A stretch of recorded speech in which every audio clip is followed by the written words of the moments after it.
In today's video, we'll be looking back in time at the fascinating history and origin of cosmetics. This series is about the history of beauty standards, and not just makeup, and while I don't personally use cosmetic products, our resident historian, Layla Estahadi, has helped us with this video. As of 2020, the international beauty industry is worth an estimated $532 billion, with that figure expected to rise to a staggering $800 billion by 2025. But the road to how we got there and how we started goes back as far as human history. If we rewind back in time 100,000 years ago, Homo heidelbergensis, an early human relative or hominin who existed in sub-Saharan Africa, were the first human species known to have used cosmetics. In 2009, archaeologists discovered coastal caves containing hundreds of known evidence of a primitive makeup factory. Crude tools akin to makeup brushes, as well as palettes containing eyeshadows, lipsticks, and eyeliner were uncovered. Stones and bones were used to grind and extract pigments from various materials such as clay, ochre, rock minerals, plants, burnt charcoal, and shells. These various substances were then combined with animal fat or water to act as a medium by which the cosmetic was applied. In over 17 different sites in Africa, red pigment was the most popular color choice for cosmetics and accounted for up to 80% of the 383 pigment samples that were found. Historians believe that the color red symbolized or simulated the female ovulation cycle of a fertile woman. Women would apply red makeup made from 2-inch bone spatulas to their faces and bodies. This practice has been dubbed by historians as sham menstruation, where women would use makeup to signal to men that they are available for sexual copulation, a partner, and/or resources. Aside from lipstick, eye makeup also served a vital purpose for primitive humans. Cave paintings across Europe and Africa depict women sporting black coal on their eyes. Coal, or kul, comes from grinding stibnite and is a greyish metallic powder, which shares a lot of similarities to how charcoal was used as mascara. Coal eyeliner was used to ward off evil spirits who were believed to use human eyes as a portal into possessing a body. This belief is still apparent in many cultures today, for example in the Middle East, where the Hamsa or Hand of Fatima talisman is still used as a protection amulet to ward off the evil eye. The second reason for decorating the eyes with kohl was for health and medicinal purposes. Conditions such as conjunctivitis, ulcers, cataracts, blindness, or even vision impairment were supposedly treated or relieved with black ochre around the eyes. The third known reason was to convey status, power, youth, and beauty to others, much like it still does today. Eyeliner and eyeshadow, whether it be in the form of black kohl or other, emphasizes the eye's canthal tilt by allowing you to create your own eye shape as you see fit, and most often that's a cat's eye shape in the form of a winged tip. This creates a more downturned and intimidating, yet masculine appearance. Likewise, by increasing the contrast from the rest of your skin, you appear more virile and youthful, as younger people in general have more vibrancy in their skin in the form of blacker blacks and deeper reds. However, this is more relevant to eyebrows. While Homo heidelbergensis was creating and using cosmetics in Africa, another species of early human, the Neanderthal, were also using cosmetic pigments across the European continent as far back as 250 to 300,000 years ago. Evidence of cosmetic manufacturing has been obtained from excavation sites in Spain, the Czech Republic, France, the Netherlands, and more. Minerals such as manganese, iron oxides, and hematite, otherwise known as fool's gold, were found in large quantities and seem to suggest that their main purpose was for body painting, which is one of the most primitive forms of cosmetic use. Historian Gillian Morris Kay wrote that body decoration is likely to have been an important precursor to the creation of art separate from the body. The use of color to decorate skin, bones, and beads suggests enjoyment of form and color. Hunters to this day use face paint as camouflage when stalking their prey. Face painting could also be group specific, enabling group recognition at a distance. So aside from the medicinal, sexual, and magical motivations, Early humans also loved using makeup to express themselves artistically or to convey group belonging or tribal identity. But what about modern humans? When did they first start using makeup? The first known evidence of makeup usage can be traced back to 3500 BC in the Levant region of the Middle East, known as the Fertile Crescent. In ancient Mesopotamia, Sumerian queen Shubad of Ur was the first known example of an individual using lipstick. Her lipstick was made up of a deadly concoction of white lead and crushed red minerals. Ancient Sumerians revered cosmetics so much that they were even buried with their makeups in their tomb, which was stored inside cockleshell containers. Likewise, neighboring cultures like the Assyrians and Egyptians soon followed suit, creating their own cosmetics and even elaborate perfumed makeup kits and boxes made from brass and copper. They experimented with resins and gum from trees to produce the first long-wear lipsticks. The Egyptians used a red dye pigment called carmine, which was made from crushing insects, and even to this day, carmine is still one of the main ingredients of contemporary lipsticks.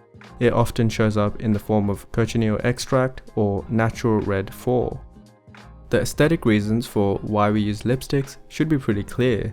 Numerous studies have shown that redder lip vermilion, the red fleshy part of the lips, is desired on both men and women, with men having a slightly darker tone. Lipstick simply mimics the aesthetic standard we've desired since early humans. Much like most makeup, it also helps to add contrast to the lips to make them look bigger by going right up to the lip vermilion border, which is naturally paler in color, to demarcate the full size of the lip vermilion. We've made a full video covering lip aesthetic research, so check that out after you're done. In Egypt, high-powered and fashionable women would not dare go to their own graves without at least 2 pots of lip paint and wooden brush applicators inside their own tombs. Orange, blue, black, red, and magenta were the most popular lip colors of the day back then. Black coal was also famously worn by Egyptian women, especially in the heyday of queens such as Nefertiti and Cleopatra, who were especially fond of winged eyeliner. Coal eyeliner was derived from a powdery substance called galena, a derivative of the toxic mineral lead ore. In fact, small quantities of lead are present in 99% of lipsticks manufactured today, according to the FDA's 2020 research. Galena or lead sulfide usage was the first known example of lip gloss, as it produced a luminous shine on the lips. Both men and women wore eyeliner equally in Egyptian society, and eyeshadow was often made from beautiful powdered gemstones such as green malachite, blue lapis lazuli, or golden flecked pyrite. The look was not complete without an intense dab of red lipstick, and sometimes even body glitter made from powdered golden hematite. The Egyptians believed that lead and copper in cosmetics had magical attributes, were medicinal and even highly effective if taken in small doses. According to a 2010 research paper from the American Chemical Society, these antibacterial claims have been supported with modern scientific evidence. Archaeologists believe that Egyptians were innovative in using ingredients like coal, galena, and organics such as fennel and saffron as sunblock to help protect the skin from harsh UV radiation and prevent premature aging. We actually explored the aging effects of sun damage in our video here. Meanwhile, at the same time in the Indus Valley, ancient Indians in Asia also adopted the concept of cosmeceuticals. Herbal extracts such as Centella asiatica, amla powder, and over 700 other botanical ingredients were frequently used. Indian Ayurvedic medicine are still widely used today for their health, medicinal, and beauty benefits. However, in the ancient Mediterranean or Aegean Bronze Age, cultures such as the early Greeks, Romans, Minoans, Mycenaeans also used cosmetics. For example, priests and priestesses ritually painted their ears red or black and used red rouge dots on their cheeks for religious ceremonies. Ancient Greco-Roman cultures also loved using fake monobrows made of goat hair and resin, or painted eyebrows on themselves with black soot. Much like the famous Mexican artist Frida Kahlo, monobrows were a popular fashion statement in ancient Greece, likely because dark eyebrows are another sign of virility, and so having more eyebrow was considered better. In fact, one source cites them as the most attractive feature on a woman, and separated eyebrows being unsightly back then. Cosmetic makeup is simply a tool to achieve whatever the current beauty standard is, as now estheticians work to remove medial brow hair with laser removals, the complete opposite of ancient Greek beauty standards. Skin whitening was also very popular, and they used white lead or a chalk called creta to whiten their faces and highlight their veins with blue paint.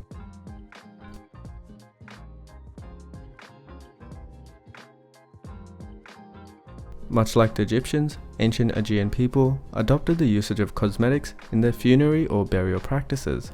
Saffron, olive oil, shellfish, bee products, plant and resin were often entombed with them for use in the afterlife.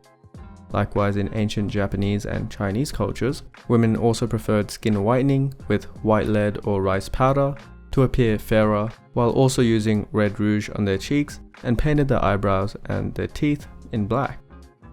In another part of the world, in the ancient Mesoamerican city of Teotihuacan in modern-day Mexico, miniature ceramic vessels were found buried alongside the adolescents. These vessels contained perfumed resins and pigments made from cinnabar, hematite, charcoal, and glittering mica and galena. These cosmetics were painted on bodies to imitate jaguar spots on the individuals during burial ceremonies. In the British Isles, tribes such as the Celts and Iceni used berries and other plants to stain their cheeks red, paint their eyebrows black, and stain or tattoo their skin indigo blue. They would use a plant called woad to get the color to make their appearance in battle even more terrifying. These people became known as the Britanni across Europe, from which the name Britain was eventually derived. Scandinavian cultures like the Vikings were also partial to using black coal on their eyes, and both sexes used coal and the poisonous plant belladonna to dilate their pupils and draw attention to their eyes. Cosmetic production and usage has a long, rich, and colorful history. It has been used by cultures around the globe for thousands of years to emote beauty, ritualistic, and religious symbolism. It is not only a tool of self-expression, but is also effective in fulfilling both universal and cultural beauty standards to simply look healthier or emphasize positive features. Without first understanding the way beauty standards have evolved, it's difficult to appreciate how cosmetics actually benefit their aesthetic appeal. In the past, makeup ingredients have been derived from numerous organic and inorganic sources, some medicinal, some even lethal, but red lips, black eyeliner, red cheeks, and fairer skin seem to have been the most common denominators in almost all cultures and time periods of history. If you've enjoyed the content, then do subscribe to the channel. Next week we'll be looking at ancient Egyptian beauty in greater detail. The Couv's Instagram page also has lots of additional aesthetics content shown through facial morphs and diagrams, so follow us there to spice up your feed. And lastly, if you want to learn more about your own facial aesthetic, you can order a report at the Couv's website.